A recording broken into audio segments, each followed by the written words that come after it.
নমস্কার বন্ধুরা, আমি ঋত্বিক আর আমাদের চ্যানেল ভবিষ্যৎ দৃষ্টিতে সকলকে স্বাগত জানাই। বন্ধুরা, 11তম ভাবের অধিপতির বিভিন্ন ভাবে অবস্থান নিয়ে যে সিরিজটি আমরা শুরু করেছিলাম, আজকে তার 7ম পর্ব। তাই আমরা কথা বলবো 11তম ভাবের অধিপতি 7ম ভাবে অবস্থান করলে জাতক বা জাতিকা কি ধরনের ফলাফল লাভ করে থাকে।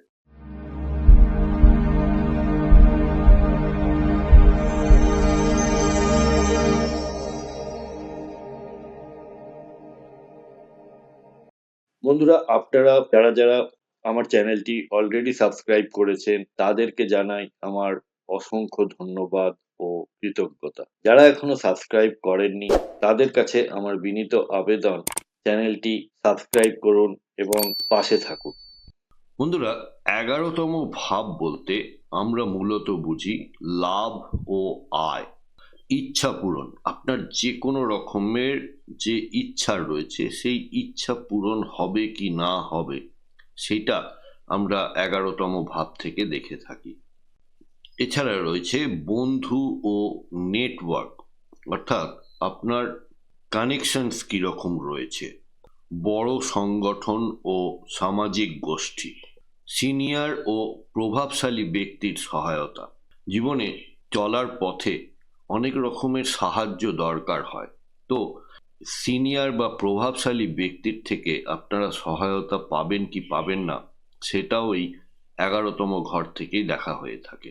11তম ভাব থেকে বড় ভাই বোনকেও দেখা হয়ে থাকে, অর্থাৎ তারাও কিন্তু আপনার সিনিয়র।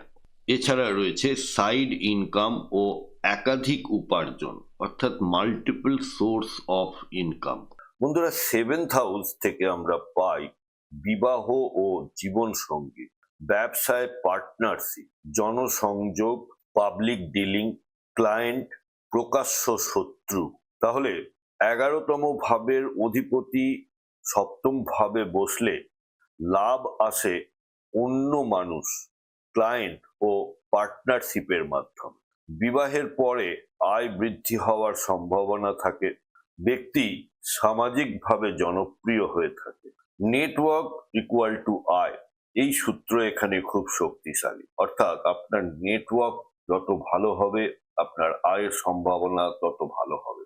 শুভ প্রভাবগুলির মধ্যে বিবাহের পর উন্নতি হতে দেখা যায়, ব্যবসায় লাভ হতে দেখতে পাওয়া যায়, বড় ক্লায়েন্ট পাওয়া, সামাজিকভাবে জনপ্রিয়তার অর্জন করা, প্রভাবশালী বন্ধু থাকা, চুক্তি থেকে আয়। আর অশুভ প্রভাবগুলির মধ্যে পার্টনারের সঙ্গে মতবিরোধ, লাভের ভাগ অর্থাৎ লভ্যাংশ নিয়ে সমস্যা তৈরি হওয়া, সম্পর্ক ভেঙে গেলে ক্ষতি, ভুল মানুষের উপরে নির্ভরশীলতা জন্মানো, জনসমক্ষে সমালোচনার শিকার হওয়া। পেশাগত দিক থেকে উপযুক্ত পেশাগুলি হলো ব্যবসা, কনসালটেন্সি, মার্কেটিং বা সেলস, মিডিয়া, আইন এবং ক্লায়েন্ট ভিত্তিক পেশা।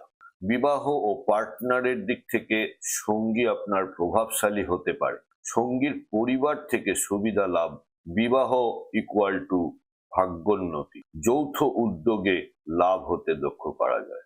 শুভ অশুভ যোগগুলির মধ্যে শুভ হলে বড় ব্যবসায়িক সাফল্য, ধনী পার্টনার, জনপ্রিয়তা এবং দ্রুত ইচ্ছা পূরণ হতে লক্ষ্য করা যায়। আর অশুভ হলে বিবাহের সমস্যা বা বিবাহ পরবর্তী জীবনের সমস্যা, ব্যবসায় ক্ষতি, বিশ্বাসঘাতকতা, সামাজিক বদনাম হতেও লক্ষ্য করা যায়। প্রতিকার ও উপদেশ হিসেবে বলবো যে পার্টনারের প্রতি স্বচ্ছ থাকুন, ট্রান্সপারেন্সি মেনটেন করুন, প্রতিশ্রুতি রক্ষা করুন, ভুল সঙ্গ এড়িয়ে চলুন, চুক্তি লিখিত রাখুন, কোনো মৌখিক চুক্তির ওপরে কাজ না করাই ভালো। বন্ধুরা, আমাদের এই ডিসকাশনে কোনো পার্টিকুলার চার্ট ধরে বা গ্রহের অবস্থান ধরে কিন্তু কোনো কথা বলা হচ্ছে না। আপনার কোনো হাউসই যদি সমস্যায় থাকে বা জীবনে কোনো ধরনের সমস্যার সম্মুখীন হন, তাহলে আপনারা ভবিষ্যৎ দৃষ্টির সাথে যোগাযোগ করতে পারেন এবং আমাদের কাছ থেকে আপনারা কনসালটেশন নিতে পারেন। আপনাদের ন্যাটাল চার্ট বা গ্রহগত অবস্থান জন্মকালীন, তার সাথে দশা অন্তর্দশা এবং আগামী দিনের যে ট্রানজিট এবং তার প্রভাব, এই সব মিলিয়ে আপনারা একটি রেজাল্ট বা সলিউশন আমাদের থেকে পেতে পারেন। কন্ট্যাক্ট নাম্বার এবং ওয়েবসাইট এবং চেম্বারের অ্যাড্রেস সবই দেওয়া হলো, আপনারা সময় মতো যোগাযোগ করতে পারেন। তাই শেষ করার আগে আরেকবার, এই অবস্থান মানুষই আপনার সম্পদ। সম্পর্ক ভালো হলে আয় বাড়ে, খারাপ হলে ক্ষতি হয়। সঠিক পার্টনার নির্বাচন করলে বিশাল সাফল্য সম্ভব। বন্ধুরা, প্রতিবেদনটি কেমন লাগলো আমাকে অবশ্যই লিখে জানাবেন কমেন্ট বক্সের মাধ্যমে। যদি ভালো লেগে থাকে তাহলে একটি লাইক করবেন আর আত্মীয় স্বজন বন্ধু বান্ধবের সাথে শেয়ার করতে ভুলবেন না। আজকের পর্ব এখানেই শেষ করছি। সাথে থাকার জন্য অনেক ধন্যবাদ।